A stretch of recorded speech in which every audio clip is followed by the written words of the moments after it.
Model teman-teman yang aktif di organisasi itu sebenarnya nggak di sini, nggak di sana, di mana-mana pun begitu, kecuali yang memang organisasi yang bonafit.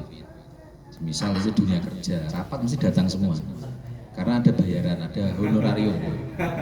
Karena modelnya seperti PMII, penuh, Ansor, modelnya kayak NU di MWC, di Ranting, itu yang datang ya itu saja. Itu sebenarnya lumrah. Makanya sampai ada guyonan di NU itu ada organisasi model baik di level muslimat, di level Jamiah Nahdlatul Ulama, sampai di level Ranting sekalipun, bahkan sampai di level yang paling terendah yang bernama IPNU, PPNU, PMII, itu dikenal dengan beberapa istilah. Ada istilah pengurus tahunan, ada pengurus 5 tahunan, ada pengurus harian. Ada pengurus 5 tahunan munculnya kalau ada konvercap. Muncul kalau ada konvercap. Tujuannya apa? Tujuannya ben jenenge mlebu ning gone pengurus, tapi dadi pajangan tok, weden-weden sawah, weden-weden cecek tok ibaratnya. Yang kedua ada pengurus tahunan. Munculnya pas buka bersama. Munculnya ana dum-duman sarung. Baru muncul. Nah, yang berat ini adalah pengurus harian. Yang rutin datang, ada enak nggak enak datang. Biasanya tapi nggak banyak. Biasanya nggak banyak. Karena apa non sewu? Tidak ada ribet apa-apa. Masalahnya biar berjuang, ikhlas, lillahi ta'ala. Ono sing jawab, ikhlas kok terus. Saya pernah dengar soalnya.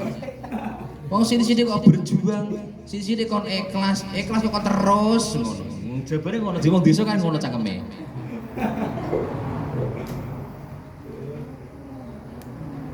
Makanya kayak lumrah kayak di PMII seperti ini, Ansor ya datang Panglima, Pagar Nusa juga paling itu aja lumrah. Namanya juga pengurus harian, ini nggak banyak.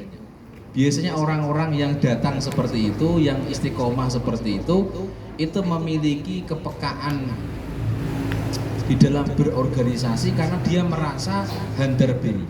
Makanya tugasnya ketua, tugasnya pengurus, bagaimana caranya supaya seluruh kader handar beni dengan PMI, merasa memiliki PMI. Makanya saya sering mengatakan, Mas Ulin ini itu salah satu kader PKB Faiz Aminuddin, Kang Ulin. Dia itu satu-satunya wong sing pernah berhari-hari hampir tiap malam masalah ngopi rokok wis ra ketung dalam rangka saling sharing. Sejak dia ketua rayon, makanya dia yang jadi ketua mesti ngundang aku. Wis pening. Titeni aja dari ketua rayon ngundang saya, ketua komisariat ngundang saya, jadi ketua cabang ngundang saya, karena dia merasa mungkin itu tadi saya dianggap seniornya, yang senior itu tadi.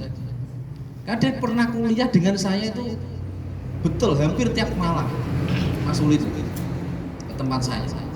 Kadang-kadang tempat saudara saya, tapi dia khusus tadi ngader dia. Makanya saya sudah batin. Kemarin tak cerita.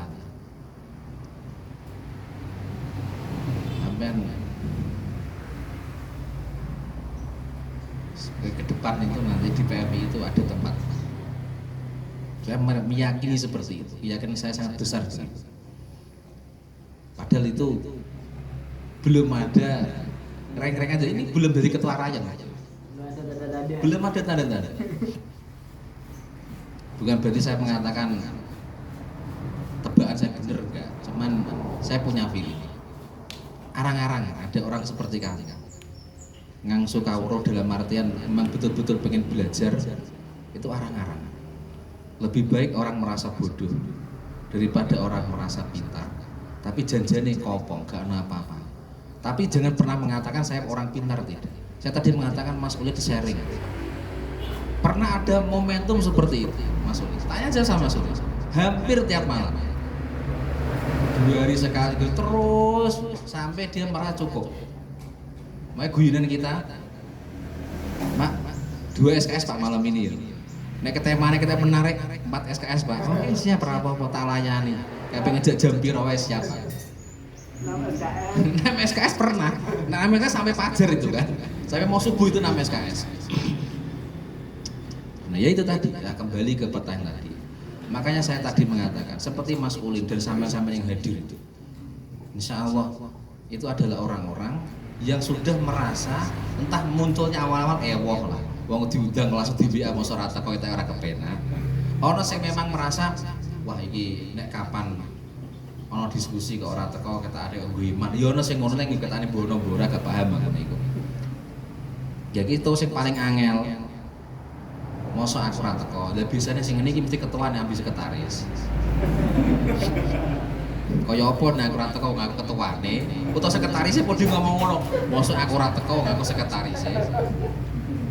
Itu di sana ya. Jadi itu sebenarnya hal lumrah. Kenapa ya tadi itu nggak ada ribet. Maka kalau sampai cek saja rapat kampus dosen datang semua. Kenapa? Karena kita ada ikatan pekerjaan. Rapat perusahaan. Saya yakin manajer-manajer semua sub-subnya mesti datang semua. Kenapa? Ikatan pekerjaan. Karena ada ribetnya.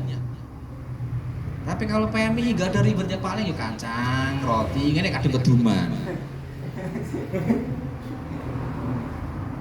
Kan begitu kan ya.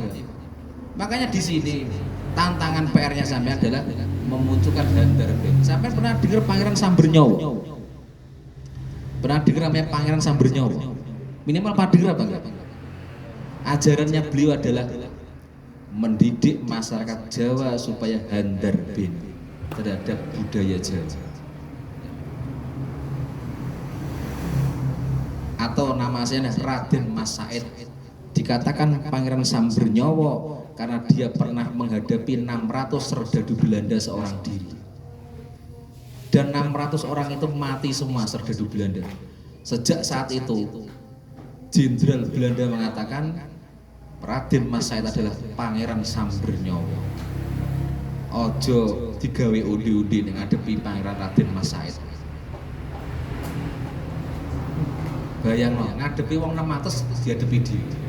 Ini nenek moyang kita, pemberani betul. Ngadepi Majapahit wani. Wani sampai kok banci.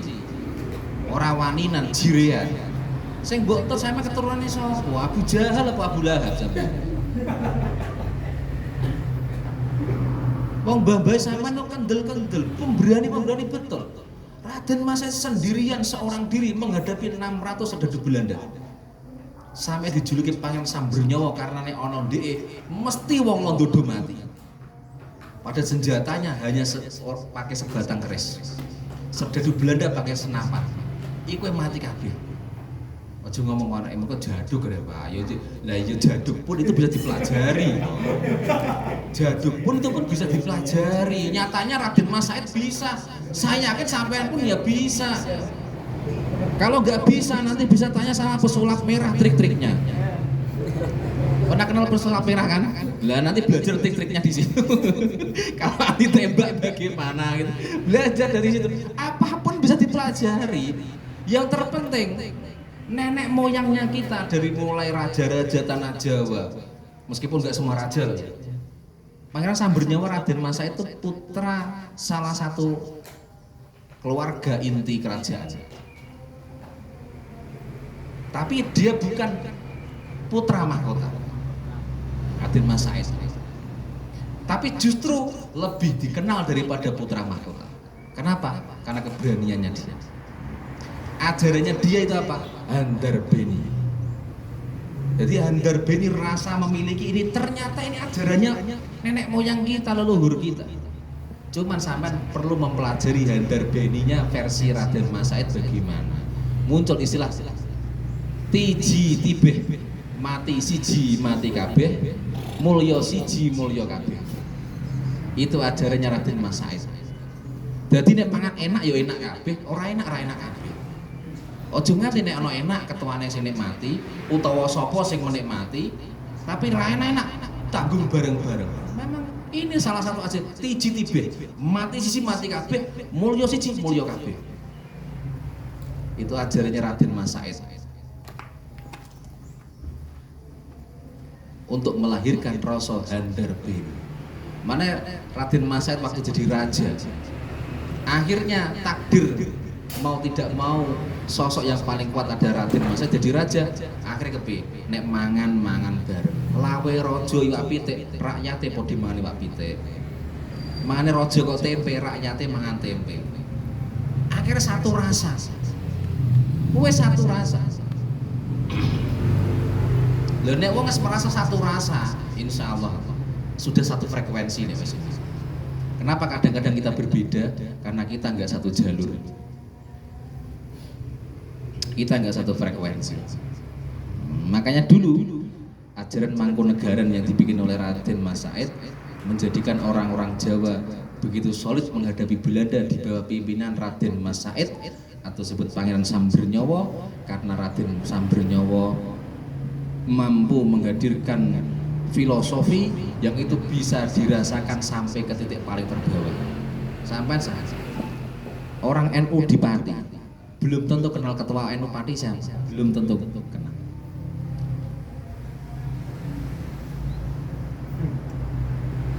Sama kenal Rois Suryah PCN Kabupaten Pati sih tadi.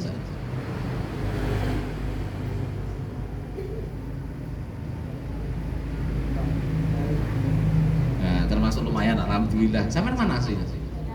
Batangan. Alhamdulillah itu kan super luar biasa. Mas berkaos yang paling ketua NU Pati siapa Mas?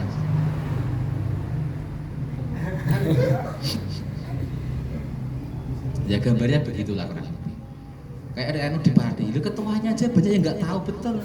Sampai masuk aja ke, meskipun dia ngaku NU. Pengurus diranting sekalipun, tanya saja. Ketua NU Pati sinten Pak? Gak ngerti aku sapa rek. Takon ngono. Takon balik.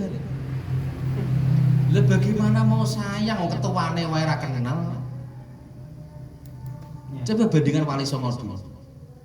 Ora perlu diundang malah Wali Songo teko ning kampung-kampung. Turun langsung betul. Makanya sampai orang kenapa orang Jawa bahkan orang Nusantara sampai detik ini masih sangat fanatik sama Wali Songo.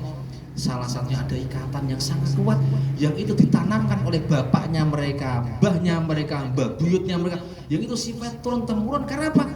Mbah-mbahnya merasa sangat berhutang budi dengan Wali Songo dan tak pastikan mereka mesti kenal dengan Wali Songo. Sehingga karena kenal mereka itu dengan Wali Songo, mereka akhirnya timbul mahabbah kepada Wali Songo. Yang diturunkan ambi anaknya turun ambi putune bener-bener sampai sekarang wong Jawa mana ada Wali Songo sepi dari peziarah.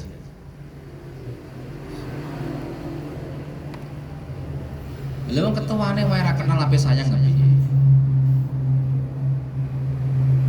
Maka di sini kan salah satunya, makanya saya senang salah satu program ketua PB saat ini pengen melantik semua ketua cabang seluruh Indonesia. Baik sekali. Yang dulu ibaratnya sangat eksekutif, sekarang sangat egaliter. Itu kan termasuk filosofi baru yang ditanamkan. Kudune sampean ikut semangatnya. Lo ketua PB muter se Indonesia, sampean kudune gelem muter se Pati. Semangat itu dibawa, jadi sinkron. PB ini ngono, cabangnya yang pedih ngono, sinkron itu namanya. Yo siap-siap kesel ngono. Aduh sambat bab bensin bari kira ya. Tapi itu mah betul itu. Kalau motif kita tidak usah berbicara terlalu jauh motif. Berbicara motif terlalu jauh. Yang penting niatnya baik. Kita itu sering kali itu yang dikedepankan seudunnya terus. Senudunnya itu kan minim. Jadi toko wah iki pengetahuannya penyal, gue nyala di PR gue, jadi begitu mikirnya. Memang meskipun ya ada, tiba-tiba ada orang kok mendadak sering muncul, gitu. Bareng nggak jadi tiba-tiba nggak muncul, berarti kelihatan ada itu. Saya nggak usah ngomong namanya. Waktu mau nyala sering banget. Semua acara saya mikir, kami no cek terus ya mikir aku cek kita apa aku harus bayang no. Penasaran, oh ternyata setelah itu maju. Setelah kalah ya nggak muncul lagi kan? Ada, sama nggak kerasa itu aja, sama nggak kerasa. Tapi saya kerasa itu. Saya soalnya ngamati. Kalau aku teko lumrah, aku kader PMI saya memang banyak ikatan. Di banyak tempat saya punya banyak ikatan. Tapi ini sebelumnya nggak pernah datang, tapi kok datang terus. Oh gitu toh ternyata. Setelah nggak jadi juga nggak muncul setelah itu. Shallu ala Nabi Muhammad. Nah, itu di sana itu. Paham ya? Itu Mas, kurang lebihnya begitu Mas. Jadi PR-nya sampean Handar Beni, semua pengurus khususnya ketua sekretaris menjadi pelopor terdepan untuk menjadi uswah di dalam konteks Handar Beni merasa memiliki PMI. Salah satunya apa? Salah satunya adalah semua diberi kepercayaan yang sama. Dan tentu di sini ada dinamika pendekatan yang cukup dinamis yang harus dilakukan oleh pengurus-pengurus inti di PMI cabang Pati. Karena setiap tempat mesti memiliki karakter khas yang berbeda-beda. Jadi silakan itu digarap karakter khasnya masing-masing supaya nanti bisa menjadi katalisator dalam proses perubahan di dalam banyak hal di pengurus cabang PMI Kabupaten Pati. Dan saya yakin insya Allah bisa. Semoga bisa. Amin. Di sana itu.